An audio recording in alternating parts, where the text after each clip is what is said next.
बिस्मिल्लाहिर्रहमानिर्रहीम। अस्सलाम वालेकुम। आज हम चैप्टर 4 का फर्स्ट ईयर में चैप्टर 4 का नॉन कन्वेंशनल एनर्जी सोर्सेज को पढ़ने जा रहे हैं। सबसे पहले इसका इंट्रोडक्शन देखते हैं। देखें कि सबसे पहले देखें कि एनर्जी के सोर्सेज हैं क्या क्या। देखें हमारे पास जो ऑयल है वो इतने परसेंट प्रेजेंट है, ठीक है। ऑयल है वो इतने परसेंट प्रेजेंट है, गैस इतनी है, उसके बाद न्यूक्लियर इतनी है, हाइड्रो, उसके बाद सोलर विंड। अब देखें कि ये सारे के सारे एनर्जी सोर्सेज हैं, ठीक है। हम ऑयल को यूज़ करके अपने एनर्जी पर्पसेस गेन करते हैं। ऑयल को यूज़ करके गैस, ये वो सारे ऐसे सोर्सेज हैं जिनसे हम क्या हासिल करते हैं, एनर्जी हासिल करते हैं, ठीक है। उसके बाद देखिए टाइप्स ऑफ बायोमास। इन सारी की सारी टाइप्स ऑफ बायोमास से भी हम क्या करते हैं, एनर्जी को गेन कर सकते हैं। फर्दर मैं एक्सप्लेन भी करूँगी ये सारी चीज़ें क्या हैं। उसके बाद फॉसिल फ्यूल्स होते हैं, कोयल हो गया, क्रूड ऑयल्स हो गए हैं, नेचुरल गैसेस हो गई हैं। इन सब को भी हम अपने पर्पसेस के लिए यूज़ कर रहे हैं, यूज़ करके हम इनसे एनर्जी हासिल कर रहे हैं। आगे विंड एनर्जी है। देखें कि विंड एनर्जी, इससे भी हम क्या कर सकते हैं कि इलेक्ट्रिकल एनर्जी हासिल करते हैं, ठीक है। उसके बाद ये सारी विंड एनर्जी की ही टाइप्स हैं। उसके बाद देखें कि ये क्या है, ये टाइड्स और वेव्स हैं, ठीक है। टाइड्स और वेव्स में भी एक ह्यूज अमाउंट ऑफ एनर्जी होती है जिसको हम यूटिलाइज़ कर सकते हैं, ठीक है। उसके बाद देखें ये जो सोलर पैनल्स होते हैं, इन सोलर पैनल से भी हम लोग एनर्जी को गेन कर सकते हैं, ठीक है। उसके बाद देखें कि अर्थ है। अर्थ जो होता है वो 3 स्टेट्स पे मुश्तमिल होती है, ठीक है। उसकी 3 टोटल स्टेट्स होती हैं। 3 टोटल स्टेट्स कैसे होती हैं कि जो सेंटर वाला पार्ट होता है उसे कोर कहते हैं, ठीक है। उसके ऊपर जो पार्ट होता है, उस हिस्सा होता है, उसे मेंटल कहते हैं, और जो उसके ऊपर पोर्शन होता है उसे हम क्रस्ट कहते हैं, ठीक है। अब ये जो कोर होता है इसका टेम्परेचर इतना ज़्यादा हाई होता है, एक लावा होता है, ठीक है। लावा मैग्मा जिसे हम कहते हैं, बहुत ज़्यादा टेम्परेचर इसका होता है, अप्रॉक्सीमेटली 6000 होता है इसका टेम्परेचर। उसके बाद उससे ऊपर वाली जो सरफेस है उसको हम क्या कहते हैं, मेंटल सरफेस कहते हैं, ठीक है। उसका temperature as compare to core कम होता है। उसके बाद जो लाइफ एग्जिस्ट करती है, वो जो क्रस्ट पोर्शन है, क्रस्ट के ऊपर जो है लाइफ क्या है वो एग्जिस्ट करती है, ठीक है। उसके बाद देखें कि रीन्यूएबल और नॉन रीन्यूएबल एनर्जी सोर्सेज क्या है। रीन्यूएबल का मतलब होता है कि ऐसे एनर्जी सोर्सेज जिनको हम दोबारा से इस्तेमाल कर सकते हैं। नॉन का मतलब होता है जिनको हम दोबारा इस्तेमाल नहीं कर सकते। लाइक देखें कि वाटर जब तक अर्थ पे है हम उसको यूज़ करते रहेंगे, ठीक है। हम उसको अपने पर्पसेस के लिए यूज़ कर रहे हैं। जियोथर्मल एनर्जी है, जो अर्थ के अंदर जो एनर्जी है उसको भी हम अपने पर्पसेस के लिए यूज़ करें, और ये ह्यूज अमाउंट में ये एनर्जीज़ हैं जो कि जब तक सन प्रेजेंट है तब तक ये जो एनर्जीज़ हैं ये डिस्ट्रॉय नहीं होने वाली हैं, ठीक है। उसके बाद विंड एनर्जी है, इसको भी हम लोग अपने पर्पज़ के लिए यूज़ करें। या बायोमास एनर्जी है, इसको भी हम अपने पर्पज़ के लिए यूज़ करते हैं। ये जो क्रॉप्स, फसलें वगैरह होती हैं, इनको हम दोबारा से उगा सकते हैं, हम दोबारा से इनसे एनर्जी क्या कर सकते हैं, हासिल कर सकते हैं, ठीक है। तो ये वो सारे वो ऐसे पर्पज़ हैं, ऐसी सोर्सेज हैं जिनसे हम दोबारा से एनर्जी को रीन्यू कर सकते हैं, दोबारा से यूज़ कर सकते हैं, ठीक है।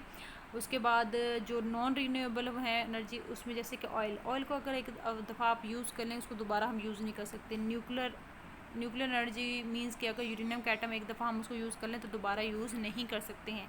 इस तरह कोयला हो गया, और उसके बाद नेचुरल गैसेस होगी, इन सारी चीज़ों को हम दोबारा से यूज़ नहीं कर सकते हैं, ठीक है। तो ये सारी एनर्जी ऐसी एनर्जी हैं जो कि नॉन रीन्यूएबल हैं, ठीक है। ओके, अब ये वो एनर्जी सोर्सेज हैं जिनको हम दोबारा से यूज़ कर सकते हैं, इनको दोबारा से यूज़ नहीं कर सकते। अब फॉर्म्स ऑफ एनर्जी क्या हैं। एनर्जी की 2 टाइप्स होती हैं, एक काइनेटिक एनर्जी और एक पोटेंशियल एनर्जी, ठीक है। जो भी एनर्जी स्टोर्ड फॉर्म में है ना, स्टोर्ड एनर्जी, उसे हम पोटेंशियल एनर्जी कहते हैं। और काइनेटिक एनर्जी मूवमेंट की वजह से होती है, ठीक है। अब स्टोर्ड एनर्जी जैसे कि केमिकल एनर्जी तो इलास्टिक होगी, न्यूक्लियर एनर्जी होगी, ये सारी स्टोर्ड फॉर्म में होती हैं। केमिकल एनर्जी किस में होती है, फूड और फ्यूल्स वगैरह में होती है। उसके बाद इलास्टिक एनर्जी जो होती है वो स्ट्रेचिंग स्प्रिंग्स वगैरह में होती है। उसके बाद न्यूक्लियर एनर्जी न्यूक्लियर एटम वगैरह में होती है। उसके बाद थर्मल एनर्जी कहाँ पे होती है, thermal energy moving of the object, ठीक है। कोई भी पार्टिकल है वो मूव कर रहा है तो उसकी वजह से थर्मल एनर्जी एग्जिस्ट करती है। मैकेनिकल एनर्जी ऑब्जेक्ट के मोशन की वजह से एग्जिस्ट करती है, और इलेक्ट्रिकल एनर्जी जो पार्टिकल्स होते हैं उनकी वजह से एग्जिस्ट करती है। तो ये सारी वो एनर्जी के टाइप्स हैं जो कि एग्जिस्ट करती हैं, ठीक है। तो 2 टाइप्स हो गए, पोटेंशियल एंड काइनेटिक।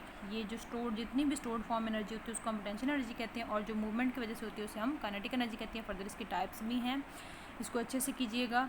उसके बाद सोर्स ऑफ एनर्जी क्या है, दो टाइप्स के सोर्स हो सकते हैं, conventional and non conventional. Conventional का मतलब होता है रिवायती, ठीक है, जिसको हम मोस्टली यूज़ करते हैं, और नॉन कन्वेंशनल का मतलब होता है गैर रिवायती। इनको हम आजकल इतना ज़्यादा यूज़ नहीं कर सकते। जितने ये बड़े एनर्जी के सोर्सेज हैं उनको हम बहुत ज़्यादा यूज़ कर सकते हैं, बट हम यूज़ नहीं करते हैं। तो पहले कन्वेंशनल देख लेते हैं। कमर्शियल आ जाता है, संधि पैमाने पे हम कोयला यूज़ करें, पेट्रोलियम यूज़ करें और इलेक्ट्रिसिटी यूज़ करें, ठीक है। नॉन कमर्शियल में यानी कि फायरवुड को भी यूज़ कर सकते हैं, ड्राई डंग्स को भी, लेकिन इन चीज़ों को हम इतना ज़्यादा यूज़ नहीं कर रहे हैं, ठीक है।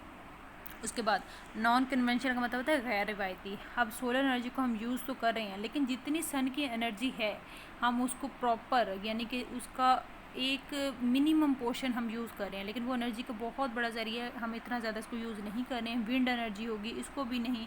टाइडल, बायो और energy from the urban waste, ये जो सारी चीज़ें हैं, इन चीज़ों को एनर्जी को हम इतना ज़्यादा यूज़ नहीं करें, इसलिए हम इनको कहते हैं गैर रिवायती, मतलब कि ये इतने सोर्सेज यूज़ नहीं हो रहे हैं। अब देख लेते हैं सबसे पहले कंजर्वेशन ऑफ एनर्जी क्या है। Energy can not be destroy, it can be transformed from one form to another, but total energy remains constant. Energy कभी भी डिस्ट्रॉय नहीं होती है, वो एक फॉर्म से दूसरी फॉर्म में तब्दील हो सकती है, लेकिन कभी भी ये जो है डिस्ट्रॉय नहीं हो सकती। इसकी सिंपल एग्जांपल मैं अभी देती हूँ। तो टोटल एनर्जी किसकी हो आएगी, kinetic energy plus potential energy, और ये टोटल सम इनका कांस्टेंट रहता है। देखो जो हमारी यूनिवर्स है, ठीक है, अब ये यूनिवर्स ना ही न्यू बन रही है ना ही डिस्ट्रॉय हो रही है, तो इसका मतलब है कि यूनिवर्स की जितनी भी एनर्जी है, ठीक है, जितनी भी इस यूनिवर्स की एनर्जी है, प्लैनेट्स वगैरह की एनर्जी है, तो वो सेम ही है, ठीक है, वो कभी भी जो है डिस्ट्रॉय नहीं हो सकती हैं। तो इस वजह से हम कहते हैं कि जो यूनिवर्स है हमारी, जितनी एनर्जी इसके पास है वो टोटल उतनी है, वो एक फॉर्म से दूसरी फॉर्म में तब्दील ज़रूर हो सकती है, बट डिस्ट्रॉय नहीं हो सकती। उसके बाद नॉन कन्वेंशनल एनर्जी सोर्सेज में क्या आ जाता है, ये जो सोर्सेज हैं इनको हम कॉमनली यूज़ नहीं करते हैं, मोस्ट कॉमन नहीं है। एनर्जी फ्रॉम टाइड्स, पहले सबसे पहले देख लेते हैं कि एनर्जी फ्रॉम टाइड्स क्या है। Okay, energy from tides gravitational force. अच्छा, एनर्जी फ्रॉम टाइड्स से एनर्जी हमें कैसे मिलती है, ये आप लोगों ने याद रखना है कि जो टाइड्स की एनर्जी होती है ये मून की पुल की वजह से होती है, ठीक है। जो चांद की कशिश होती है उसकी वजह से जो रात को बड़ी बड़ी लहरें होती हैं, उन लहरों के अंदर जो एनर्जी होती है ना, उसे हम क्या कहते हैं, एनर्जी फ्रॉम टाइड्स कहते हैं। मीन्स कि उन टाइड्स के अंदर बहुत ज़्यादा एनर्जी होती है अगर हम उसको एनर्जी को अपने पर्पसेस के लिए यूज़ करें, लेकिन ये इतनी ज़्यादा यूज़ नहीं होती हैं, ठीक है। तो gravitational force of the moon produce tides in the sea. तो जो ग्रेविटेशनल फोर्स होती है किसकी, मून की। देखिए अर्थ की अपनी ग्रेविटी है, मून की अपनी ग्रेविटी है, हर प्लैनेट की अपनी अपनी ग्रेविटी है और कुछ ना कुछ एग्जिस्ट कर रही है। हर प्लैनेट्स की क्या होती है, अपनी अपनी ग्रेविटी होती है। तो क्या है कि जो मून है, मून वो क्या करेगा, वो उसकी ग्रेविटी रात के टाइम क्या होता है, मून की जो ग्रेविटेशनल फोर्सेस होती हैं वो उस पानी पे फोर्स लगाएंगी, अट्रैक्शन की फोर्स लगाएंगी, और वो उसको अपनी तरफ क्या करती हैं, अट्रैक्ट करने की कोशिश करती हैं, जिसकी वजह से वो बड़ी बड़ी लहरों में कन्वर्ट हो जाती हैं, ठीक है। तो ग्रेविटेशनल फोर्स जो होती है मून की, वो टाइड्स को प्रोड्यूस करती है, और ये tides raise the water in the sea रफली ट्वाइस अ डे। और ये जो होती हैं ये दिन में 2 मरतबा होती हैं, ठीक है, दिन में 2 मरतबा ये जो होती हैं, ये जो बड़ी बड़ी लहरों में कन्वर्ट होती हैं, कैसे, वो भी हम नेक्स्ट देखेंगे। अब ये जो कुछ एनिमेशन है इसको देखें कि ये मून है, ये सन है, ये जो येलो लाइट आपको यहाँ पे नज़र आ रही है ये सन की पुल है, मतलब कि सन की ग्रेविटेशनल फोर्सेस हैं जो कि अपनी तरफ खींच रही हैं, और जो मून है वो अपनी तरफ इसको खींचेगा, ठीक है। तो इसकी थोड़ी एनिमेशन देख लें।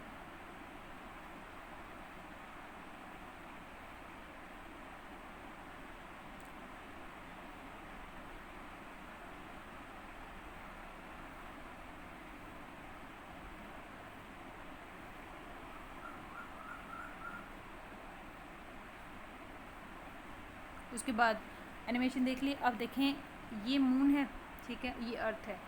अब ये जो मून है ये जैसे जैसे आप देखेंगे ये ब्लू लाइन मूव करेगी, जैसे ये ब्लू लाइन यहाँ पे आएगी तो ये पानी की लहरें बढ़ जाएंगी, ठीक है। ये पानी की जो पानी को है अपनी तरफ अट्रैक्ट करेगा, तो इसकी लहरें बढ़ जाएंगी। तो इसको भी देख लें ज़रा।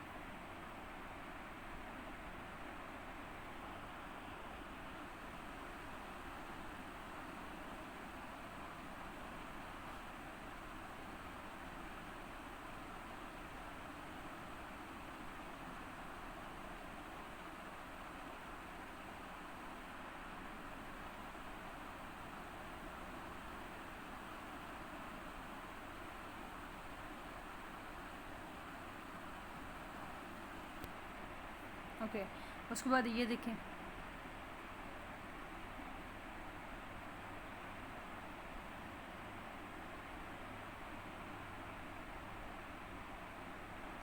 ये जो लो से हाई टाइड बनती है, हाई टाइड 5 मीटर्स तक लॉन्ग हो सकती है, ठीक है। उसके बाद इसकी एक्सप्लेनेशन पढ़ लेते हैं। एक्सप्लेनेशन क्या कहती है कि water at a high tide can be trapped in a basin by constructed a dam is filled at a high tide, then the water is released in a controlled way at low tide to drive the turbine, the dam is filled again for the next high tide and the fall of water also drive the turbine, this process is use to generate the current. अब ये सारा process होता कैसे है, इसको देखें कि initially ये सपोज़ कर लें वो रेजरवायर है जिसमें हमने पानी स्टोर किया हुआ है और ये समुंदर है, ठीक है। इसमें तो ऑलरेडी पानी होता ही है। दरमियान में लगी हुई है टरबाइन, ठीक है। अब टरबाइन का क्या काम है, जैसे टरबाइन चलेगी तो वो हमें इलेक्ट्रिकल एनर्जी प्रोवाइड करेगी, ठीक है। अब यहाँ पे देखें कि यहाँ पे लेवल दोनों का सेम है, ठीक है। होगा क्या कि हम किसी एक साइड पे अगर पानी की जो देखें, सपोज़ कर लें अब जो चाँद है वो इस साइड पे है, तो जाहिर सी बात है कि इनकी लहरों की जो एनर्जी है वो ज़्यादा हो जानी है, ठीक है। जैसे ही इन लहरों की एनर्जी ज़्यादा हो गई तो क्या होगा, ये सारे का सारा वाटर जो होगा, जैसे ही इस टरबाइन के जो वॉल्व होते हैं उनको ओपन करेंगे, वॉल्व ओपन हो गया तो ये सारे का सारा वाटर क्या करेगा, ओशन में जाना स्टार्ट हो जाएगा। जैसे ही ये सारे का सारा वाटर ओशन में जाएगा तो ये जो दरमियान में टरबाइन लगी हुई चल जाएगी, ठीक है। जैसे ही ये टरबाइन चलेगी तो क्या होगा कि हमें इलेक्ट्रिकल एनर्जी मिलेगी, ठीक है। तो ये तब तक ये पानी कॉन्टीन्यूसली मूव करता रहेगा जब तक दोनों का लेवल सेम ना हो जाए, ठीक है। अब लेवल सेम हो गया। अब सपोज़ कर लें कि अब ये जो मून है ये घूमता हुआ अब ओशन की तरफ आ गया, ठीक है। अब जब इस तरह की कंडीशन होगी तब क्या होगा कि समुंदर की लहरें बढ़ जाएंगी, ठीक है। जैसे ही समुंदर की लहरें बढ़ेंगी तो क्या होगा, अब ये सारे का सारा वाटर अब इस साइड पे इंक्रीज़ कर गया है, ठीक है। लहरें इंक्रीज़ कर गई हैं तो दोबारा से हम वॉल्व ओपन कर देंगे। जैसे ही वॉल्व ओपन होगा तो क्या होगा, ये सारे का सारा वाटर अब रेजरवायर में जाना स्टार्ट हो जाएगा, ठीक है। और ये तब तक जाता रहेगा जब तक इनका दोबारा से लेवल सेम ना हो जाए, ठीक है। अब देखें तो क्या होगा, टरबाइन चल जाएगी और इलेक्ट्रिकल एनर्जी हमें प्रोवाइड होती रहेगी। अब ये देखें 2 टाइम ये प्रोसेस रिपीट हुआ है, एक मरतबा ये और एक मरतबा यहाँ पे, ठीक है। ये 2 टाइम ये प्रोसेस रिपीट होता है दिन में। उसके बाद रात में ये 2 मरतबा प्रोसेस रिपीट होता है। ये थोड़ी सी एनिमेशन देख लें कि क्या है कि जैसे ही वाटर की लहरें अब पहले इधर से इधर जा रही हैं तब भी टरबाइन चलेगी दोबारा, ये ट्वाइस टाइम रिपीट होता है। फिर दोबारा से जब पानी का लेवल इधर हाई हो जाएगा तो क्या होगा, इधर से जो लहरें हैं वो पानी इधर आएगा तब भी ये टरबाइन क्या होगी, मूव करने लग जाएगी, ठीक है। एक सेकेंड,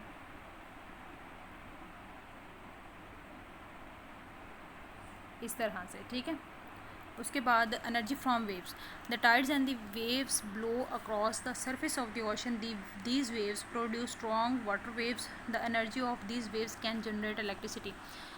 अब देखें कि जो टाइड्स की एनर्जी थी वो मून की पुल की वजह से थी, जो वेव्स की एनर्जी होती है वो बेसिकली किस वजह से होती है, वो हवा की लहरों की वजह से होती है। जो हवा की लहरें होती हैं, जो हवाएं चलती हैं, उनकी वजह से जो समुंदर का जो पानी होता है वो कभी भी स्टेबल फॉर्म में नहीं रहता है, वो ऊपर नीचे हरकत करता ही रहता है। वो इसी वजह से हरकत करता रहता है कि जो उसमें जो हवाएँ चल रही होती है तो उसकी वजह से भी जो वहाँ पर एनर्जी क्रिएट होती है उसको हम क्या कहते हैं, वेव्स की एनर्जी कहते हैं, ठीक है। तो उन वेव्स की एनर्जी को यूटिलाइज़ करके हम इलेक्ट्रिसिटी को जनरेट कर सकते हैं। अब यहाँ पर थोड़ी एग्जांपल देखें, ये समुंदर का जो सरफेस है जो कभी भी स्टेबल नहीं रहती है, ये इस तरह से ऊपर नीचे क्या होता रहेगा, मूव करता रहेगा, जिससे एनर्जी काफ़ी ज़्यादा प्रोड्यूस होती रहती है।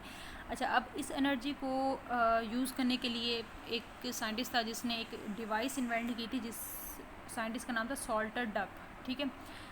सॉल्टर डक ने का पर्पज़ था इन वेव्स की एनर्जी को कलेक्ट करना, ठीक है। और उसी के नाम पे इस डिवाइस को क्या कहते हैं, सॉल्टर डिवाइस कहते हैं, ठीक है। अब इसके ना 2 मेन पार्ट्स होते हैं, ठीक है। सबसे पहले डक फ्लोट होता है और बैलेंस फ्लोट होता है। बैलेंस फ्लोट मूव नहीं करता है, सिर्फ डक फ्लोट में ना प्लेट्स लगी होती हैं, ठीक है। वो आगे पीछे हरकत करती हैं, जिसकी वजह से क्या होता है, एनर्जी हमें मिलती है। उसको भी हम डिस्कस करेंगे। The wave energy produce the movement in the duck float की जो मूवमेंट होती है उसकी वजह से एनर्जी वेव्स की प्रोड्यूस होती है। उसके बाद relative to balance float move नहीं करता। The relative motion of the duck float is use to run electricity generators. जो ये जो डक फ्लोट की एनर्जी होती है इससे हम इलेक्ट्रिसिटी प्रोड्यूस कर सकते हैं जनरेटर वगैरह को यूज़ करके। अब यहाँ पे देखें, ये सारे का सारा बैलेंस फ्लोट है और ये जो प्लेट्स ये आपको नज़र आ रही हैं ये सारे का सारा डक फ्लोट है, ठीक है। अब ये क्या होगा कि ये जो डक फ्लोट है ये सारी की सारी प्लेट्स आगे पीछे हरकत करेंगी, तो यहाँ पे वेव्स क्रिएट होंगी, ठीक है। अब ये जो वेव्स हैं, इन वेव्स की एनर्जी की वजह से जब ये प्लेट्स आगे पीछे इन्होंने हरकत करनी है तो इनकी जो मूवमेंट है उसको हम क्या कर देंगे, टरबाइन के साथ या जनरेटर के साथ कनेक्ट कर देंगे, तो वहाँ पे ये एनर्जी क्या हो जाएगी, उस एनर्जी से हम लोग इलेक्ट्रिसिटी को प्रोड्यूस कर सकते हैं, ठीक है, मूवमेंट की वजह से। उसके बाद सोलर एनर्जी है, जो सन से आने वाली एनर्जी, उसको हम सोलर एनर्जी कहते हैं। सोलर एनर्जी को यूज़ करते हैं रिफ्लेक्शन के ज़रिए और थर्मल एब्जॉर्प्शन के ज़रिए, ठीक है। अब थर्मल एब्जॉर्प्शन कैसे होती है, रिफ्लेक्शन कैसे होती है, ये मैं नेक्स्ट बताती हूँ अभी। It can also be use to generate electrical energy, इसको हम इलेक्ट्रिकल एनर्जी को जनरेट करने के लिए यूज़ करते हैं फॉर दिस पर्पज़। इस पर्पज़ के लिए जो सरफेस ऑफ द कलेक्टर, जो जिसने हीट कलेक्ट करनी है सन की, वो सारी की सारी ब्लैक होनी चाहिए, ठीक है, ताकि वो जो ब्लैक कलर, वैसे भी जो ब्लैक कलर होता है वो मोस्टली ज़्यादातर हीट को एब्जॉर्ब करता है, ठीक है, उसमें एब्जॉर्ब करने की हीट प्रॉपर्टीज़ ज़्यादा होती है, ठीक है। उसके बाद ये क्या कर देता है कि उसको वाटर को हीटअप कर सकता है 70 डिग्री सेल्सियस तक। तो get high temperature we use reflectors और लेंस। इनको इस हाई टेम्परेचर को यूज़ करने के लिए हम लोग क्या यूज़ करते हैं, रिफ्लेक्टर और लेंस यूज़ करते हैं लार्ज साइज़ के। अब यहाँ पे ये थोड़ी सी एनिमेशन देखें, ये जो है लेंस रखा हुआ है, इस लेंस का क्या काम है, जितनी भी सन से लाइट आ रही है उनको एक पॉइंट पे इकट्ठा करना, ठीक है। ये सारी की सारी लाइट जहाँ से भी आ रही हैं क्या होंगी, ये एक पॉइंट पे इकट्ठी होती रहेंगी। एक पॉइंट पे इकट्ठा होने के बाद अब ये जो वाटर का पाइप है, ठीक है, इस वाटर को जिस पॉइंट पे हमने इसको क्या किया है, फिक्स किया हुआ है, तो उस पॉइंट पे क्या होगा कि ये पानी को हीटअप करना स्टार्ट कर देंगे। पानी हीटअप हो जाएगा, जैसे ही पानी गर्म होगा तो क्या होगा कि उससे स्टीम प्रोड्यूस होगी। स्टीम से हम क्या करते हैं, टरबाइन वगैरह चलाते हैं, चलाने के बाद हम इलेक्ट्रिकल एनर्जी को प्रोड्यूस कर सकते हैं। लाइक देखें इसको,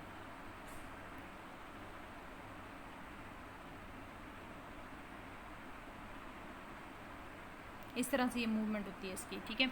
उसके बाद सोलर एनर्जी का दोबारा नेक्स्ट पढ़ लेते हैं कि sun is the major source of energy on earth. सूरज से बड़ा कोई सोर्स नहीं है एनर्जी का, ठीक है। सन क्या है, एक मेजर पार्ट है, बहुत बड़ा ज़रिया है किसका, एनर्जी का। अर्थ पे जो रिसीव हो रही है solar energy at normal incident outside the earth atmosphere per second per unit area about 1.4 kilowatt per metre square which is referred as solar constant. ये अक्सर एमसीक्यूज में आ जाता है, ठीक है, कि सोलर कांस्टेंट की वैल्यू क्या होती है, ये होती है। While passing through the atmosphere the total energy is reduced due to reflection, scattering, absorption by dust particles, water vapours and other gases. On the clear day at noon the solar energy at the surface of the earth is 1 kilowatt per metre square. अच्छा, यहाँ पे क्या कह रहे हैं, देखिए हमारी suppose के लिए ये अर्थ है, अर्थ के ऊपर क्या होता है, एटमोसफेयर, ये किस सारे का सारा क्या है, एटमोसफेयर है, ठीक है, और यहाँ पे है सन, ठीक है, ओके। अब होगा क्या कि जो सन कितनी लाइट को, सोलर कांस्टेंट कभी भी तब्दील नहीं हो सकता, ये फिक्स ही रहना है। सूरज ने कितनी एनर्जी, ये जो 1.4 है ना, इतनी ही भेजनी है, ठीक है, चाहे कोई भी टाइम है, जो मर्ज़ी है, चाहे क्लाउड्स वगैरह है या जैसा भी है, लेकिन सन ने जो एनर्जी भेजनी है अर्थ पे वो 1.4 किलोवाट पर मीटर स्क्वायर के इक्वल ही भेजनी है, ठीक है। जैसे ये एनर्जी यहाँ तक आई, यहाँ तक तो ये 1.4 ही है, ठीक है। जैसे ये एटमॉस्फेयर के अंदर एंटर हो गया, अब एटमॉस्फेयर के अंदर डस्ट पार्टिकल्स होते हैं, वाटर वेपर्स होते हैं और बहुत सारी और गैसेज होती हैं, जिनकी वजह से किस रिफ्लेक्शन होगी, स्कैटरिंग होगी, एब्जॉर्प्शन होगी, तो इन सब की वजह से क्या होगी, कुछ ना कुछ एनर्जी का पोर्शन लूज़ हो जाएगा। तो जब एटमॉस्फेयर से गुजरते हुए जब अर्थ पे पहुंचेगा तो ये जो अर्थ को रिसीव होगी वो कितनी होगी, 1 किलोवाट पर मीटर स्क्वायर की कुल हो गई, बिकॉज 0.4 जो पोर्शन है वो उन रेजिस्टेंसेस की वजह से लॉस हो गया है, एनर्जी का ये पोर्शन क्या हो जाता है, लॉस हो जाता है। तो जो अर्थ को रिसीव होता है वो सिर्फ 1 किलोवाट पर मीटर स्क्वायर के इक्वल होता है, अगर जो क्लियर डे है, ठीक है, नून वगैरह है, तो उस दिन क्या होगा कि नून में क्या होगा, क्लियर डे है, तो क्या होगा कि जो हमें रिसीव होगी अर्थ पे वो 1 किलोवाट पर मीटर स्क्वायर के इक्वल रिसीव होगी, ठीक है। उसके बाद यहाँ पे देखें कि ये जो सारे का सारा रिफ्लेक्टर है, ये सारे का सारा ब्लैक है। अभी मैंने बताया था कि ये सारी सरफेस क्या होनी चाहिए, ब्लैक होगी, तो यहाँ पे सन है, ठीक है। अब ये सन क्या करेगा कि सारी की सारी एनर्जी अगर यहाँ पे आ रही है, इस एनर्जी को मैक्सिमम पोर्शन एनर्जी का ये जो ब्लैक कलर है इसको एब्जॉर्ब करने के बाद ये जो पाइपलाइन लगी हुई है ना इसके ऊपर, ये पाइपलाइन, अब जो पानी यहाँ से अगर आ रहा है तो ये इस पानी को क्या कर देगा, हॉट कर देगा, गर्म होने के बाद ये दोबारा से जाएगा और यहाँ पे स्टीम प्रोड्यूस करेगा। उस हॉट वाटर से स्टीम प्रोड्यूस करवाने के बाद हम इसको अपने पर्पज़ के लिए यूज़ कर सकते हैं, ठीक है। उसके बाद नेक्स्ट क्या है, फोटोवोल्टाइक सेल क्या होते हैं, sunlight can be converted into electrical energy by photovoltaic cell. ये जो सेल होते हैं ये सनलाइट को कन्वर्ट कर देते हैं डायरेक्टली किसमें, इलेक्ट्रिकल एनर्जी में, ठीक है। अब यहाँ पे क्या हो रहा था, सोलर एनर्जी, ये जो हम रिफ्लेक्टर वगैरह यूज़ करें इसमें हम क्या करेंगे, ये जो वाटर का प्रोसेस है, ये जो सारा प्रोसेस है, इसमें क्या करना था हमने, पहले सन से लाइट आई, ठीक है, ये देखें सन से लाइट आएगी, आने के बाद हमने पानी गर्म होगा, ठीक है, वाटर को हॉट किया है, फिर स्टीम प्रोड्यूस की, वो उसी स्टीम से हमने टरबाइन चलाई, टरबाइन से जनरेटर वगैरह चलेंगे, जनरेटर से क्या होगा, इलेक्ट्रिसिटी प्रोड्यूस होगी, ठीक है। ये इतना लंबा चौड़ा प्रोसेस था। अब ये जो फोटोवोल्टाइक सेल होते हैं ये डायरेक्टली सनलाइट को कन्वर्ट कर देते हैं इलेक्ट्रिकल एनर्जी में, ठीक है। जो आपने सोलर पैनल्स देखे हुए होंगे, प्लेट्स वगैरह देखी हुई हैं, वो क्या करती हैं, जैसे सनलाइट को रिसीव करती हैं, उनके अंदर सिलिकॉन चिप्स होती हैं और वो सिलिकॉन के अंदर इलेक्ट्रॉन होते हैं जिनकी मूवमेंट की वजह से वो डायरेक्टली क्या कर देती हैं कि इलेक्ट्रिसिटी में उसको कन्वर्ट कर देती हैं। इसकी एनिमेशन भी अभी मैं आपको शो करवाती हूँ। They are made of silicon, से ये बने होते हैं electrons in the silicon gain energy from the sunlight to create voltage. जैसे ही सिलिकॉन के अंदर जो इलेक्ट्रॉन मौजूद हैं उनको सनलाइट से एनर्जी मिली है तो वो वोल्टेज क्रिएट करवा देंगे, ठीक है। Solar panels are expensive, solar panels expensive होते हैं लेकिन लॉन्ग लाइफ टाइम होते हैं, मतलब कि ये हमेशा के लिए चलने वाले होते हैं, ये कभी भी इनका कोई जो वेस्ट वगैरह नहीं होता है, वो हमेशा से क्या करते हैं कि वो लंबे अरसे तक हमें एनर्जी प्रोवाइड कर सकते हैं और इनकी कॉस्ट भी क्या होती है, रनिंग कॉस्ट भी लो होती है। लाइक अब ये एनिमेशन देखें, ये जो सन है, ठीक है, इससे लाइट रिसीव करेगा, ये प्लेट समझ लें, ठीक है, जो कि सिलिकॉन की बनी हुई हैं। अब सिलिकॉन के अंदर इलेक्ट्रॉन और पॉजिटिव चार्ज दोनों हैं। अब इनकी मूवमेंट की वजह से डायरेक्टली क्या होगा कि हमें ये जो है करंट मिल रहा है, ठीक है, हमें डायरेक्टली इलेक्ट्रिसिटी मिल रही है। इसको थोड़ा देख लें,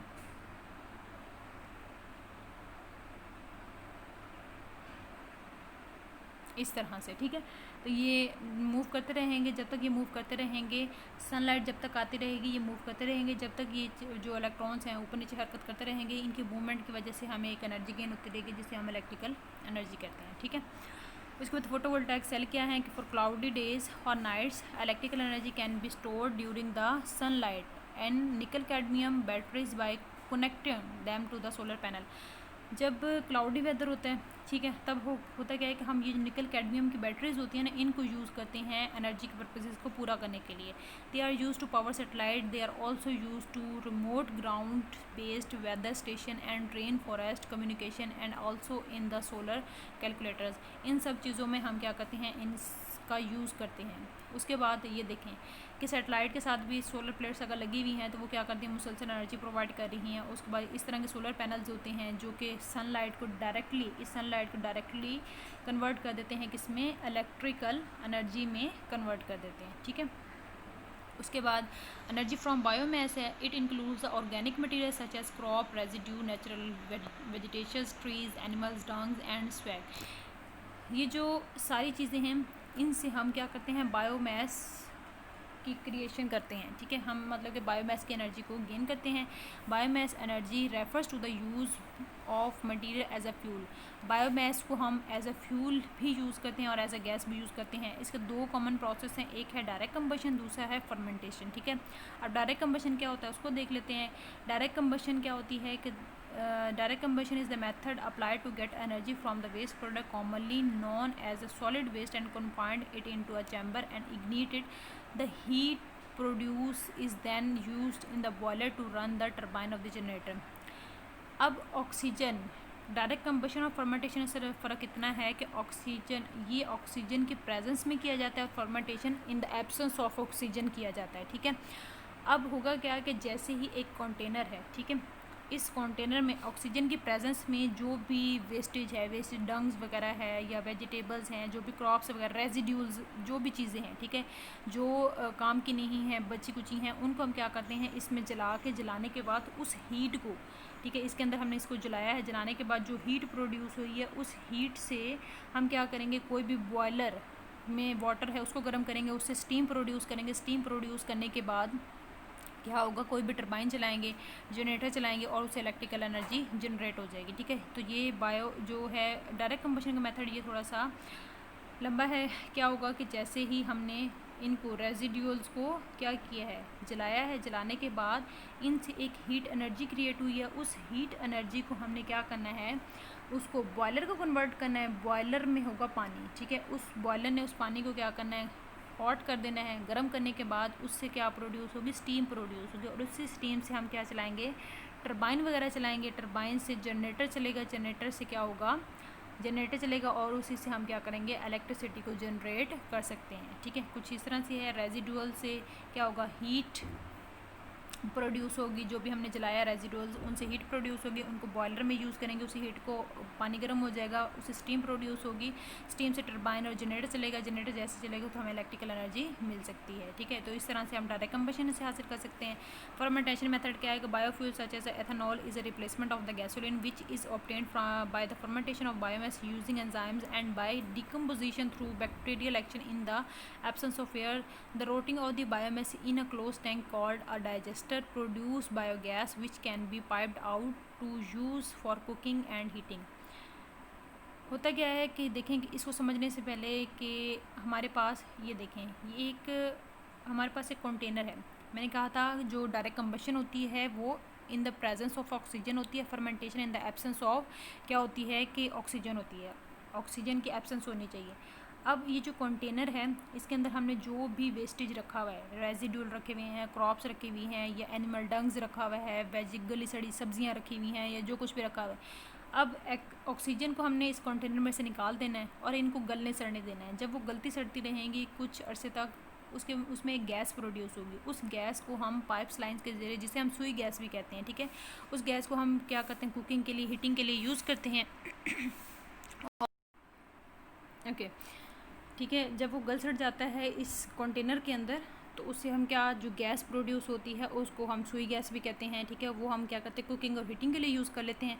और जो बाकी वेस्टेज बच जाता है उससे हम फर्टिलाइज़र तैयार करते हैं, ठीक है, जो खादें वगैरह होती हैं। और उन खादों से हम दोबारा से फसलों को रीन्यू कर सकते हैं, ठीक है। दोबारा से फसलें हमारी क्या हो सकती हैं, अच्छी हो सकती हैं। तो ये था सारा फर्मेंटेशन का प्रोसेस का। हम रोटिंग ऑफ द बायोमास को मतलब कि गलने सड़ने देते हैं किसी भी क्लोज टैंक के अंदर ऑक्सीजन के एब्सेंस में। तो उससे जो गैस प्रोड्यूस होगी उसको हम कुकिंग और हीटिंग के लिए यूज़ कर लेते हैं। और जो बाकी फर्टिलाइज़र बच जाती है उसको हम क्या करेंगे, उसको हम खाद्य वगैरह जो हैं वो यूज़ कर लेंगे। अब ये देखें कि इन सारी चीज़ों को हम यूज़ करते हैं, ठीक है। अब जितनी भी क्रॉप्स वगैरह हैं उनका जो हमने जैसे कि गंदम वगैरह होगी उसको हमने जितना यूज़ करना है, दाने वगैरह हम उसको यूज़ कर लेते हैं। बाकी जो है वेस्टेज है, अगर हम उसको किसी फैक्ट्री को प्रोवाइड करें तो वो क्या होगा, उनको बायोमास के प्रोसेस के ज़रिए, फर्मेंटेशन के प्रोसेस के ज़रिए, या फिर डायरेक्ट कंबशन के प्रोसेस के ज़रिए ये जो फ्यूल वगैरह जनरेट करवा सकती हैं, मतलब कि फ्यूल क्रिएट करवा सकती हैं। फ्यूल प्रोड्यूस हो गया और इस तरह की चीज़ें बना सकते हैं जिनको हम अपने पर्पज़ के लिए यूज़ कर सकते हैं। उसके बाद energy from the waste products, it is probably the most commonly used conversion process in which waste materials like wood waste, crop residue and municipal solid waste is burnt in a confined container. Heat produced in this way can be used in a boiler to produce steam that can operate turbine generator। अच्छा जी, ये सारा process कैसे होता है देखेंगे। जितनी भी woods होती हैं, वुड वेस्ट, जितनी वेस्ट वुड्स होती हैं, क्रॉप्स होती हैं, म्यूनसिपल सॉलिड वेस्ट होता है, इन सबको हम एक कंटेनर के अंदर जलाते हैं। जलाने के बाद हीट प्रोड्यूस होती है और उसी को हीट को बॉयलर मेथड के ज़रिए यूज़ करते हैं। यूज़ करने के बाद हम टरबाइन वगैरह, जनरेटर वगैरह चला लेते हैं। और क्या होगा कि यहाँ पे देखें कि ये सारे का सारा वेस्ट प्रोडक्ट है। उस वेस्ट प्रोडक्ट को हमने कलेक्ट किया है। कलेक्ट करने के बाद उसे किसी भी ये जो प्लांट्स वगैरह होते हैं, प्लांट्स लगाए जाते हैं इन चीज़ों को यूज़ करने के, उस प्लांट्स को अगर हम ये प्रोवाइड कर दें तो वो क्या करेगा, इसको यूज़ करने के बाद जो एनर्जी है वो एनर्जी के फॉर्म्स क्रिएट करा सकता है। लाइक फ्यूल बना सकते हैं, गैस बना सकते हैं और इलेक्ट्रिसिटी बना सकती है। फ्यूल वगैरह गाड़ियों में यूज़ होता है, गैस वगैरह घरों में यूज़ होती है, और इलेक्ट्रिसिटी क्या है कि ये जो है हम अपने पर्पसेस के लिए यूज़ करते हैं। तो ये सारा प्रोसेस होता है कि हम वेस्टेज को कैसे यूज़ कर सकते हैं, हम उसको जलाएं, हम उसको इकट्ठा करने के बाद किसी भी कंपनी को प्रोवाइड कर दें। वो कंपनी क्या करेगी, उसको मेथड अप्लाई करके डायरेक्ट कंबशन फर्मेंटेशन का, तो उससे ये चीज़ें प्रोड्यूस करेगी जो कि एनर्जी के सोर्सेज हैं, ठीक है। उसके बाद जियोथर्मल एनर्जी क्या है, the heat extracted from inside the earth is in the form of hot water or steam।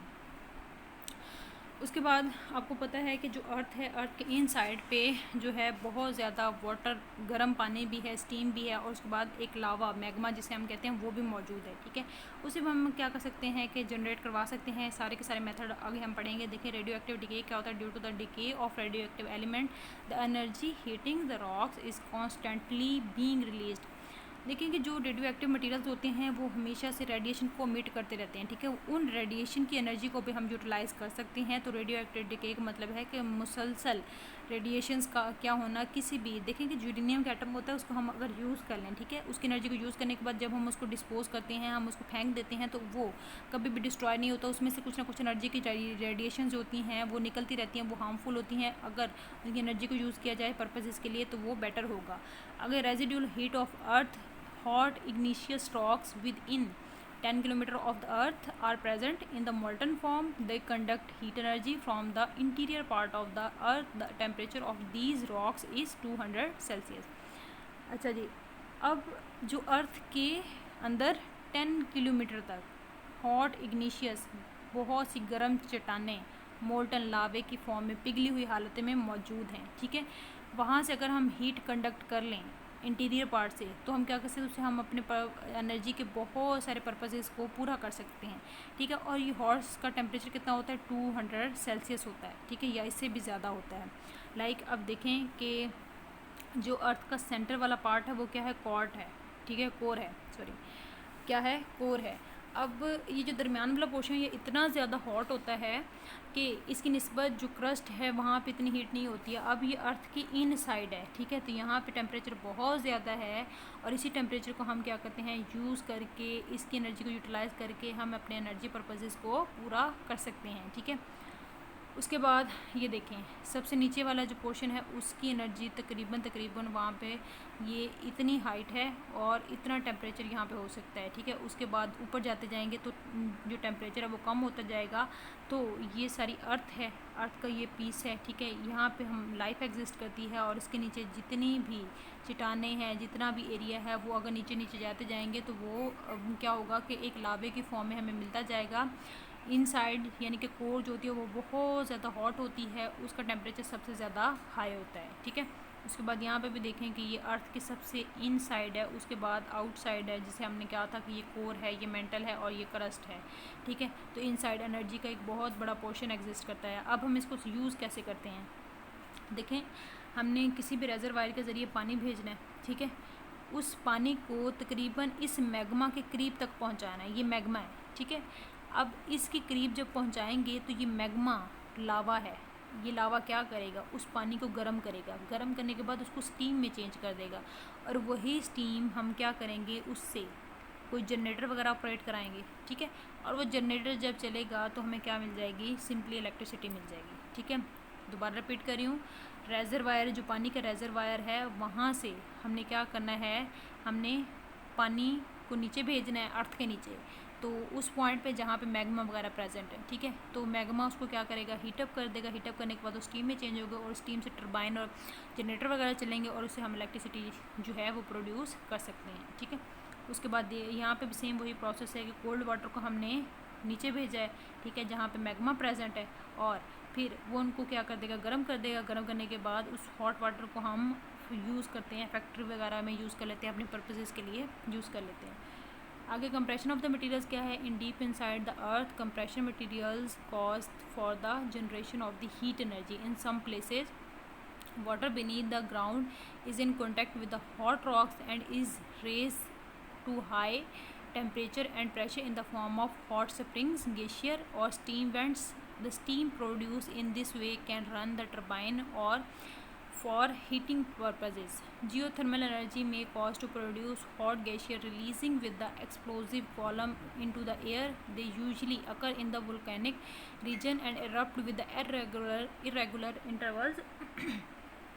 This extraction of geothermal seriously disturb glacier system by reducing heat flow and aquifer pressure. Aquifer या aquifer की definition आ रही है, is a layer of rock holding water that allows water to percolate through it with pressure.